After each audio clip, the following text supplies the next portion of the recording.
Important leaders అందరినీ కలవడం జరిగింది. Republican leaders, Democrat leaders. వారితో ముఖ్యంగా ఇండియా పాకిస్తాన్ టెన్షన్స్ గురించి, అతి త్వరలో టెర్రరిజం పేరుతో యుద్ధం ప్రారంభం అవడం గురించి సుదీర్ఘ చర్చలు చేయడం జరిగింది. అలాగే ఎవరూ మాట్లాడని సబ్జెక్టు, కిలోమీటర్లు, వేల ఎకరాలు మన ఇండియా బోర్డర్ని చైనా ఆక్యుపై చేస్తుంది, ఎవరు మాట్లాడట్లేదు. ముఖ్యంగా గత 10 సంవత్సరాలుగా అది చాలా ఇంపార్టెంట్. ఎందుకంటే చైనాకున్న నేచరే తైవాన్ మాది, హాంకాంగ్ మాది. ఇప్పుడు రష్యా ఏ విధంగా యుక్రెయిన్ క్రిమియా 2014లో, ఇప్పుడు యుక్రెయిన్ 20% ఆక్యుపై చేసి ప్రెసిడెంట్ ట్రంప్ దాన్ని యుక్రెయిన్ని రష్యాకి ఇచ్చేయండి ఆ 20% అనడం, దాన్ని నేను తీవ్రంగా ఖండించడం. అలాగైతే చైనా ఆక్యుపై చేస్తున్న మా భారతదేశ బోర్డర్స్ను కూడా మేము చైనాకి ఇచ్చేయాలా, అలాగైతే చైనాకి హాంకాంగ్ని ఇచ్చేయాలా, అలాగైతే చైనాకి తైవాన్ని ఇచ్చేయాలా, అలాగైతే చైనాకి పాకిస్తాన్ ఇచ్చేయాలా. ఎందుకంటే ఇక్కడ పాకిస్తాన్, బంగ్లాదేశ్, నేపాల్, శ్రీలంక, మన చుట్టూ ఉన్న దేశాలన్నిటికీ డబ్బు పేరుతో ఆఫ్రికాలో జింబాబ్వే లాంటి దేశాలు ఎలాగైతే చైనా కొనేసిందో, ఇవన్నీ డిస్కషన్. 2,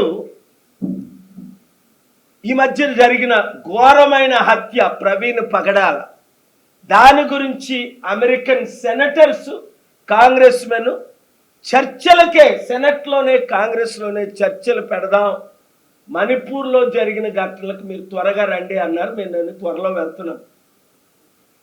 దాడులు ఎక్కువైపోయాయి, ప్రజాస్వామ్యం కూని అయిపోయింది. మళ్ళీ నిన్న కాక మొన్న ఒక వీడియో చూశాను, ఎవరో కరపత్రాలు పంచుతుంటే ఆయన బట్టలు అదే ఘోరంగా ఇబ్బంది పెట్టి క్షమాపణ చెప్పించి జబర్దస్త్గా కన్వర్షన్, జై శ్రీరామ్ అంటేనే నిన్ను వదులుతామని 10 మంది దుండగులు. అంటే ఇప్పుడు ఏంటి మన దేశ పరిస్థితి ఇంత దారుణంగా అయిపోయింది కనబడుతుందా మీడియా మిత్రులారా? వారందరూ కోరుకుంటుంది ఏంటంటే డాక్టర్ కేఏ పాల్ ఒక ప్రపంచ శాంతి దూతగా ఈ దేశాన్ని కాపాడాలంటే మార్పు రావాలి, కేఏ పాల్ లీడర్షిప్ రావాలి అన్నది ప్రపంచ నాయకులు, దేశ నాయకులు ఎక్కువ మందిగా కోరుకుంటుంది. అంటే ముందు మన తెలుగు రాష్ట్రాలు మారాలి. ఇప్పుడు మిగిలింది ఒకటే, తెలుగు రాష్ట్రాలు. నిన్న ప్రధానమంత్రి మోదీ గారు వచ్చారు ఆంధ్రప్రదేశ్కి వట్టి చేతులతో. 10 సంవత్సరాల క్రిందట ప్రారంభించిన బిల్డింగ్లని మీరు చూశారు కదా.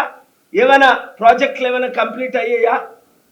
ఇప్పటి వరకు ఎన్ని సంవత్సరాలు అయింది? పోలవరం స్టార్ట్ చేసి కంప్లీట్ అయిందా?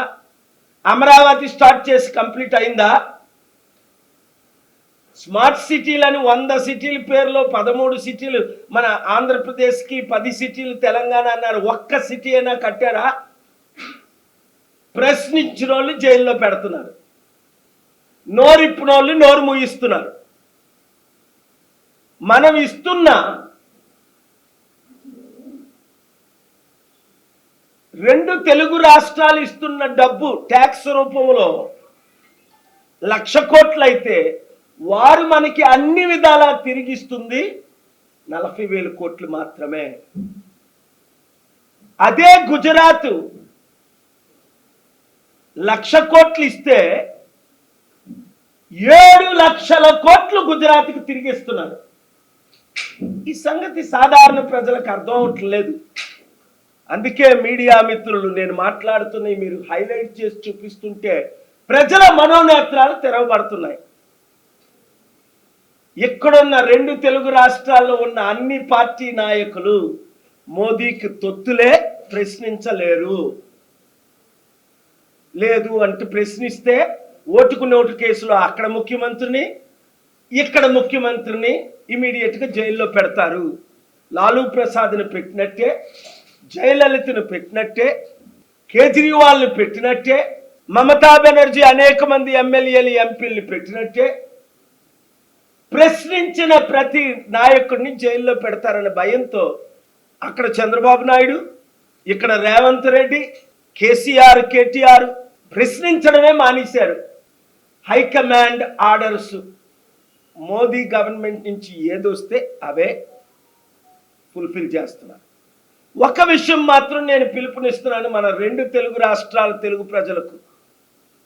ఈ మోదీ తొత్తులను వచ్చే ఎలక్షన్లో మీరు చిత్తుగా ఓడించాలంటే, అభివృద్ధి చేయాలంటే, మన దేశాన్ని మన రాష్ట్రాల ద్వారా, అప్పుడు ఎన్టీ రామారావు ద్వారా, పివి నరసింహరావు గారి ద్వారా 42 ఎంపీల్లో 35, 36, 38 ఒకసారి రాజశేఖర రెడ్డి టైంలో గెలిచినప్పుడు ఏ విధంగా, అలాగే 95 నుంచి 2004 వరకు చంద్రబాబు టైంలో ఏ విధంగా 35 నుంచి 38 ఎంపీలు గెలిచినప్పుడు దేశాన్నే మనం తెలుగు రాష్ట్రాలు శాసించాయో, ఆ పాలన లేకుండా చేయడానికే ఇప్పుడున్న రాజకీయ నాయకులందరినీ మోదీకి తొత్తులుగా చేసుకున్నారు. కాబట్టి ఒక్క ప్రజాశాంతి పార్టీని 7569441275కి గ్రూపులు పెట్టి ప్రతి ఒక్కరు 100 మందిని 1000 మందిని చేర్పించి, గ్రూపు పేరే మీ నియోజకవర్గం పేరు, నిజామాబాద్, కరీంనగర్, తణుకు, విజయనగరం, పార్వతీపురం, ఎక్కడైతే అక్కడ ఆ గ్రూపుతో స్టార్ట్ చేసి మీరు త్వరలో గ్రూపులు పెడితే రాష్ట్రాలు బాగుపడతాయి, దేశం బాగుపడుతుంది. సమస్యలు, నిరుద్యోగ సమస్య, అప్పులు, మన దేశం అడుక్కుంటుంటే వరల్డ్ బ్యాంక్ అప్పులు ఇవ్వట్లే. మాట్లాడాలి, చాలా సబ్జెక్ట్స్ ఉన్నాయి, కానీ మన దేశాన్ని పట్టించుకునే నాదుడే లేడు. అందుకే ఇంత దాడులు జరిగిన, మొన్న కూడా మీరు చూశారు, Vance American vice president, American spokespersons మనకి సపోర్ట్గా మాట్లాడలేదు. ఏదో మన ఇండియాయే పాకిస్తాన్తో యుద్ధంకి వెళ్తున్నట్లు